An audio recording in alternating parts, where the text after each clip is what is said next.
Good evening. My name is Blair Kaufman. I'm the director of the Yale Law Library, and I'm here to welcome you to the Lillian Goldman Law Library Book Talk series. I also want to thank the Federalist Society for co-sponsoring tonight's talk.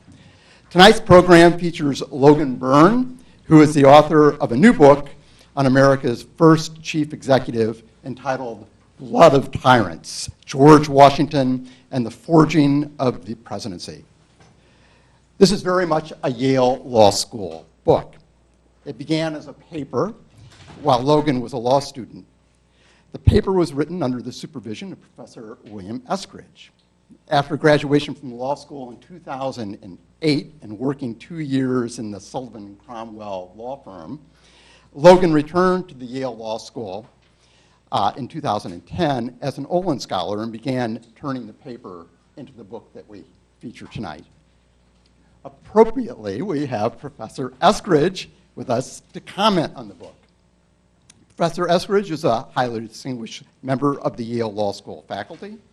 He's the author of numerous case books, monographs, and law review articles covering a wide range of legal topics, and several of his books have been featured in previous book talk series sponsored by our library.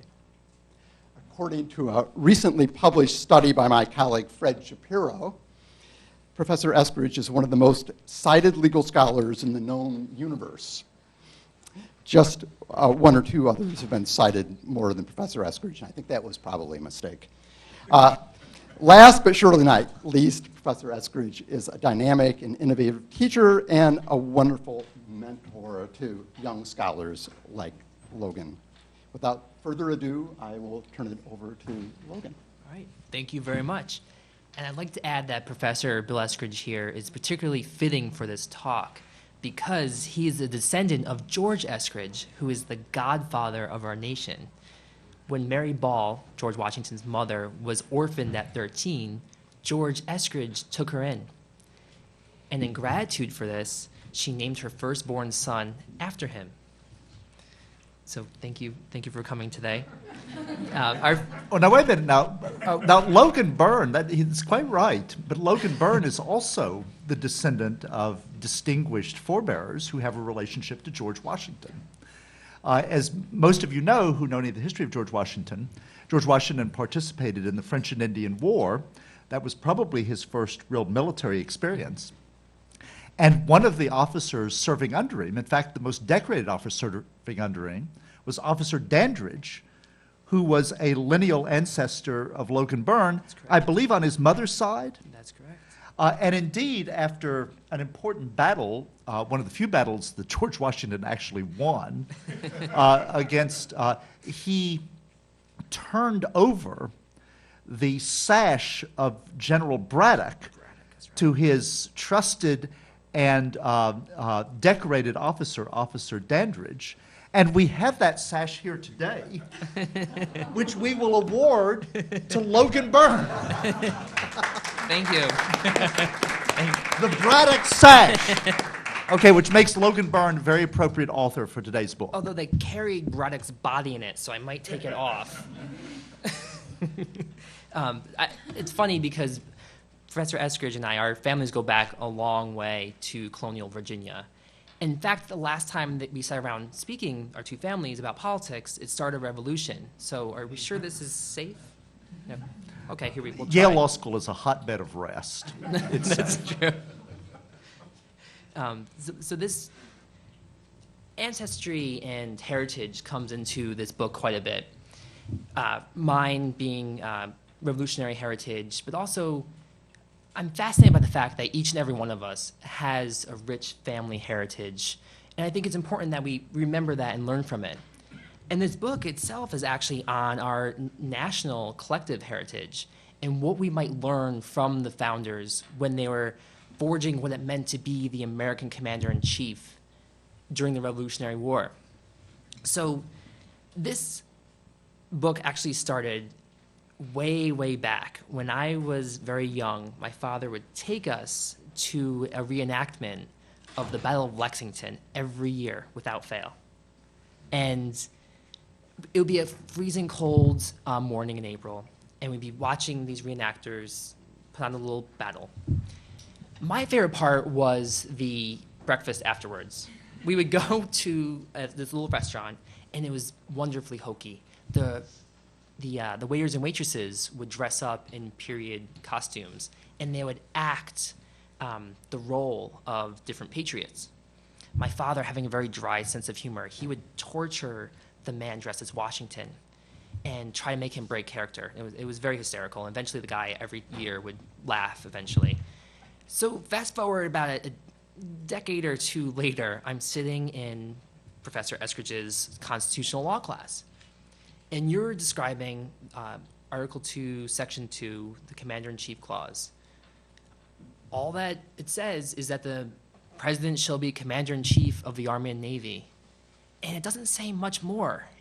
However, presidents throughout history have cited this Commander-in-Chief power for various means, whether it's prisoner torture, military commissions, power vis-a-vis Congress. All sorts of powers have been read into this clause. So you said, too bad we can't ask the founders what they had in mind. I instantly thought of that waiter. And I thought, why don't we just ask him?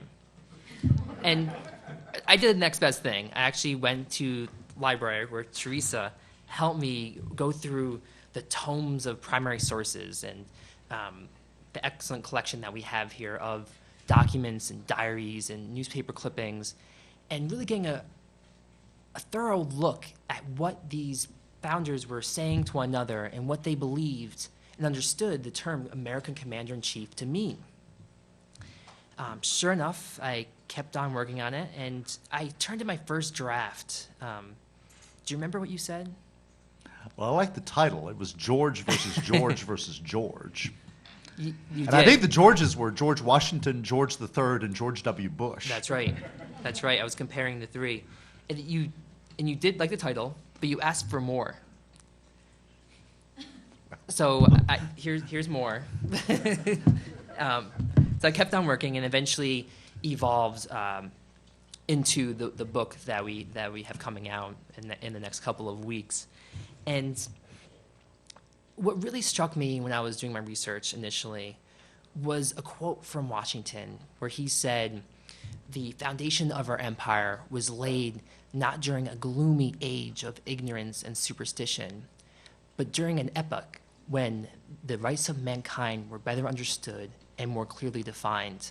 In this auspicious period, the United States came into existence as a nation, and if their citizens shall not be completely free and happy, the fault will be entirely their own." Wow, I saw that as a personal challenge to each and every one of us to learn about this auspicious period and understand what was happening in that epoch, to see when the founders got together after the Revolutionary War to write the Constitution, who was at the front of the front and center as the president of the Constitutional Convention, but George Washington, the Commander-in-Chief, who had led them through the struggle, and he had forged and defined what it meant to be the American commander in general, and really the presidents that they were creating with this Constitution. Everyone knew that George Washington would be the first president.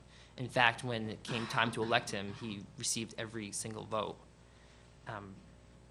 So as I was researching this book, I came across all sorts of fascinating and really juicy and some somewhat scandalous stories, some of which sounded like they were headlines from today, regarding torture, regarding military commissions. We're still discussing the mastermind of 9/11 10 years after his capture and what rights does he deserve. Well, they were debating the same things back then. Or even Congress sort of meddling in the president's war powers. That was a big discussion during the Revolutionary War as well. So today I'd like to start off, and hopefully I get into some of the other stories as well, but I'd like to start off with one story in particular because I think it helps to establish a reoccurring principle that I found time and time again while writing this. and that is the divide between the president and the commander-in-chief's power over